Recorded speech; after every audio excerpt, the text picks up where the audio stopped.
বন্ধুরা, কে কে কচু শাক খেতে ভালোবাসেন আমাকে অবশ্যই জানাবেন। আমি তো খুবই ভালোবাসি, তাই দেখুন সকালে উঠে চলে এসেছি কচু পাতা পাড়ার জন্য।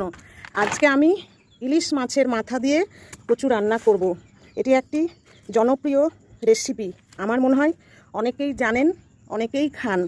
এই দেখুন, আমি মূলত কচুর শাক খাওয়ার জন্যই এই কচু গাছগুলো আমি লাগিয়েছি। এই দেখুন, এই বস্তার কচু শাকগুলো আমি কাটলাম।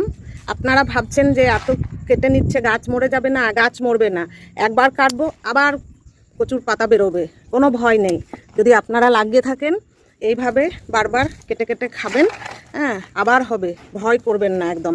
এবার এই দেখুন, এই বস্তারগুলো এই কাটবো। এবার দুটো বস্তার কাটলেই আমার কিন্তু হয়ে যাবে।